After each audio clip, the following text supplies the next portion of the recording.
Get my 6. Because you know what? I've got yours. And this evening at 6:15 p.m. Eastern Time, I'm going to make a major disclosure. Okay? This is the important announcement about an even more important disclosure. 6:15 p.m. Eastern today, as of this recording, make sure you're watching back here. I'm going to disclose what's going on, what they don't want us to know.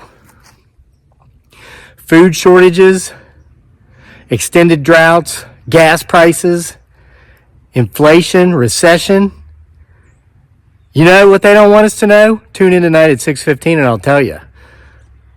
That's the important announcement about an even more important disclosure. It's coming. Set your clock, set your schedule.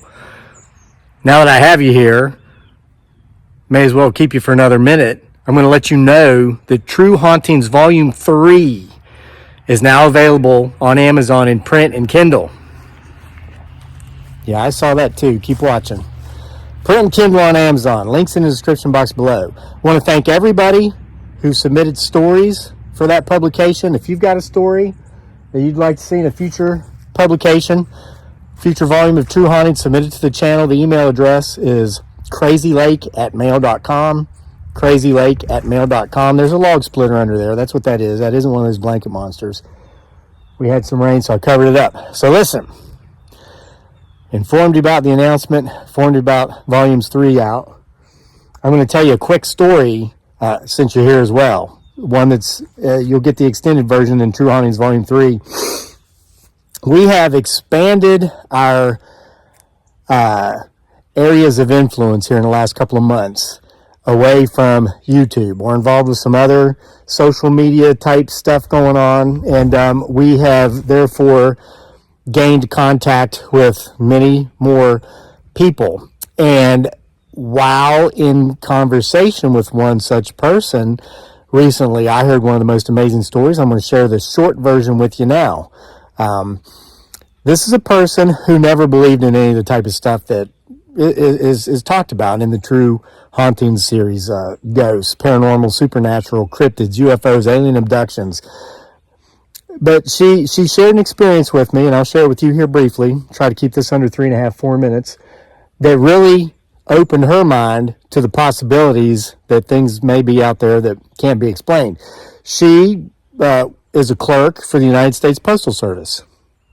And she had been there for more than 30 years, dealt with all kinds of people. One thing she knows is people. So she's at the counter one day, and this little old lady comes up to her to do something, mail out an envelope or whatever.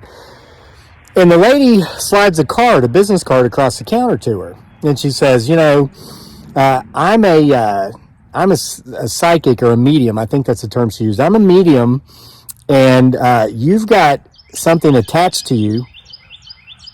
Hear that bird? This is ironic. There's something attached to you, and I would be willing to give you a free reading because, frankly, I'm curious to find out more about it. And so the clerk at the Postal Service, she's thinking, oh, here's some nutcase trying to drum up business any way they can. She's probably passing out cards to everybody she comes into contact with every day, right? So she says, oh, okay, well, I might consider that. I'm curious. What is it that you see attached to me? And she goes, well, I'm not quite sure. She goes, there's a little birdie on your shoulder, but I'm confused because it's green. I see a green bird, but I keep hearing the word butter. She goes, I'd be really interested in getting together with you if you're ever interested. And the clerk said, oh, I'll keep that in mind. What she didn't give away was that she was getting goosebumps, and the hair on her skin was standing up. And the woman just smiled at her and said, okay, and she turned around and she left. She never called because she was scared, but frankly, she didn't need to. Here's the deal. When she was a little girl, the clerk, her family had a pet parakeet. I'm getting chills thinking about it. Pet parakeet. It was green. They had it for a couple of years before it died. And they would let it out of its cage inside the house to fly around the house, spread its wings. The very first time they ever did that, it flew into the kitchen and landed on the kitchen counter there was an open butter casing there, butter dish. The lid was off. The bird landed in the butter, and that's why they named it Butter, and that's why. So there you go, folks. One of upwards of 100 stories in True Hauntings Volume 3. There are more stories in this one than there has been in the first 2 volumes. Check it out. Links in the description box below. And again, to make the important announcement again about an even more important disclosure, 6:15 p.m. this evening, check back here. We are going to talk about what they don't want us to know. See you then.